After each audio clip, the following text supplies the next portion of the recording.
ఒక్క విషయం అని కాదు, అసలు ఏ విషయం మీరు తీసుకున్న ఇవాళ మనం అనుసరిస్తున్న జీవన విధానం అంతా తప్పే. చదువుకున్న తర్వాత సంధ్యావందనం మానేయాలని ఉన్నదా? ఆధునికత పేరిట సాంప్రదాయాలను వదులుకోవాలని ఉన్నదా? ఈ సాంప్రదాయాలు దాని ప్రతి వెనుక సైన్స్ కథ పెట్టింది. బొట్టు పెట్టుకునే దగ్గర నుంచి, చెవులు కుట్టే దగ్గర నుంచి, ముక్కు పుడక పెట్టుకునే దగ్గర నుంచి, మెట్టలు ధరించే దగ్గర నుంచి, మాంగళ్యం ధరించే దగ్గర నుంచి, గాజులు వేసుకునే దగ్గర నుంచి, కాటుక పెట్టుకునే దగ్గర నుంచి, ప్రతి దానిలో ఏవైతే నల్లపూసలు ధరించే దగ్గర నుంచి అన్నింటి వెనుక సైన్సే. వదిలేసుకుంటున్నాం. ఈ వదిలేసుకునే లక్షణాలన్నీ నీలో ఉంటాయి కాబట్టి ఈ భూమి ప్రజలు నిన్ను వద్దంటున్నారా? పొమ్మంటాడు అక్కడ కలిపురుషుడు. ఏమిటి నీలో ఉన్న లక్షణాలు? అయిన దానికి కాని దానికి పోట్లాడుకోవడం జరుగుతోందా లేదా? అవునండి. ఇతరులను మోసగించడం జరుగుతోందా లేదా? చాలా ఎక్కువగా. లోపల ఒకటి పెట్టుకుని పైకి మరోలా మాట్లాడటం జరుగుతోందా లేదా?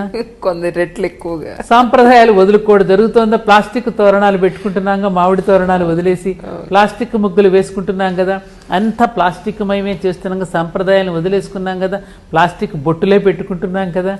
ఏమ్మా, ఇతరుల యొక్క సంపదలను దోచుకోవడం, సంపాదన దాచుకోవడం జరుగుతోందా లేదా? ఇవన్నీ కలిగి ఉన్న లక్షణాలురా. కాబట్టి నువ్వు వెళ్ళిపో దయచేసి. ఈ భూమి పవిత్ర భూమి, ఇది ఆర్యావర్తనమనే బ్రహ్మావర్తనమనే పుణ్యభూమిరా, దయచేసి నువ్వు ఇక్కడ ఉండమాకు అని బ్రతిమాలుతాడు. చివరికి ఇచ్చేసి బంగారంలోనే సరే వరం ఇచ్చేసరికి బంగారం. ఇవాళ నేను ఈ సెల్ ఫోన్, ఈ సాంకేతిక పరిజ్ఞానం గురించి కూడా పిల్లలకి నేను అదే చెప్తుంటా.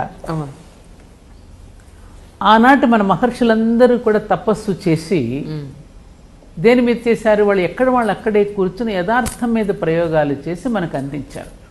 వాళ్ళు అక్కడే కూర్చున్నారు. వాళ్ళు ఎక్కడికి పైకి ప్రాక్టికల్గా వెళ్ళలేదు, కూర్చుని మనకు అన్నీ అందించారు. అట్లాగే కొంతమంది తపస్సు చేశారు లోక కంటకం కోసం కూడా. రావణాసురుడు లాంటి వాడు చావే ఉండకూడదని ఒకడు, స్త్రీల చేతిలోనే చావకూడదని ఒకడు, ఎవరు నా చేయి ఎవరి మీద పెట్టిన వాడు భస్మం కావాలి ఒకడు. ఇలా కోరికలు కోరితే తపస్సుకు మెచ్చి వాళ్ళు కోరిన వరాలు ఇచ్చేశాడు కదా, ఇచ్చేశాడు. అలాగే ఇవాళ ఇచ్చేసిన తర్వాత ఏమైంది? వాళ్ళు కోరిన కోరికే వాళ్ళకి శాపం అయింది చివరికి. ఆ కోరిన కోరికే శాపమైంది. ఇవాళ మనం ఆధునికమైనటువంటి సాంకేతిక పరిజ్ఞానం పేరిట మనం ఏదో గొప్పగా సాధించామనుకున్నది కూడా సైంటిస్టులు తపస్సు చేసి అందించినటువంటి ఇది కూడా మళ్ళీ తిరిగి మనకి శాపమే అవుతోందిరా. ఒరే, నువ్వు కోరుకున్నావుగా, నేను ఇచ్చేశాను, ఇచ్చిన తర్వాత నీకే తెలుస్తుందిలే. నీ భార్య కాకుండా పోతుంది, భర్త కాకుండా పోతాడు, నీ పిల్లలు కాకుండా పోతారు. కాబట్టి దీని తర్వాత ప్రాక్టికల్గా నువ్వే అనుభవించమని మనకి ఇచ్చేశాడు రవరం. కాబట్టి ఇప్పుడు అనుభవించి చస్తున్నాం. ఆనాటి మన తపస్సంపన్నులు చేసినటువంటి వాడిని ఉపసంహరించుకునే విధానం వాళ్ళకి తెలిసేది. ఇవాళ సైంటిస్ట్కి ఉపసంహరించుకునే విధానం తెలియదుగా. కాబట్టి మనం అనుభవించి తీరవలసిందే ఇవన్నీ. మనంగా ఈ సెల్ ఫోన్ నాకొద్దు, ఈ టీవీ నాకొద్దని మనంగా సముద్రంలో పారేసుకుని బహిష్కరించుకుంటే తప్ప దీనికి విముక్తి లేదురా అని చెప్తూ ఉంటాను అంజలి. నేను కరెక్ట్ కాదంట? 100% అండి, డౌట్ లేదు అందులో. కాదా? అసలు జీవితంలో రసమేదమ్మా. ఆ రసానుభూతిని కోల్పోతున్నాం కదా. అన్నంలో రుచి లేదు, ప్రేమలో రుచి లేదు, దేనిలోనూ రుచి లేదుగా మనకి. ఇవాళ మరి ఈరోజు తాగే పాలు కూడా కల్తీ అయిపోయి, ప్యూరిటీ ఎక్కడుందమ్మా? భయంతో తాగుతున్నాగా. పైగా రోజు వాట్సాప్లో పంపించి ఇంకా భయం చేస్తున్నారు. ఆ కూరగాయలు అమ్మే వాళ్ళ దగ్గర నుంచి, మాంసం దుకాణాల దగ్గర నుంచి వాళ్ళ ప్యాకెట్లు ఏ విధంగా మోసం చేసి ఇస్తున్నారు. మనకు ఆఖరికి కొబ్బరికాయ లావైపోవాలని చెప్పి కూడా దాని చెట్లలో ఏ విధంగా కెమికల్స్, ఇవన్నీ కూడా వాట్సాప్ చూసినా ఇంకా భయంగా ఇంకా ప్రతి నిమిషము భయంగా పెళ్లి చేసుకోవాలంటే అబ్బాయి భయపడుతున్నాడు, పెళ్లి చేసుకోవాలంటే అమ్మాయి భయపడుతోంది, భయంగానే కాపురం చేస్తున్నారు. ఇలాంటి భయమైన స్థితిలోనా? కాబట్టి భయం లేని పరిస్థితి ఎక్కడుంటుందో చెప్పనా అంజలి? పండితుడికి మరో పండితుడు అంటే భయం, తనకంటే ఎక్కువ పేరు ఎక్కడ తెచ్చుకుంటాడో అని వాడితో భయం, పైవాడికి కిందవాడితో భయం. ఏమ్మా, సంపాదించినటువంటి వాడు చోరులతో భయం. ఇప్పుడు ఒక్కొక్కడితో భయపడుతున్నాడు. భయం లేని చోట ఎక్కడైనా ఉన్నది ఏంటది ఒక్కటే, దేవాలయం. నిర్భయం, దేవుడు ఉన్న చోటే భయం ఉండదు. భయం లేని చోట ఒక్క దేవాలయం దగ్గరే దొరుకుతుంది మనకి. అవునా కాదంటే?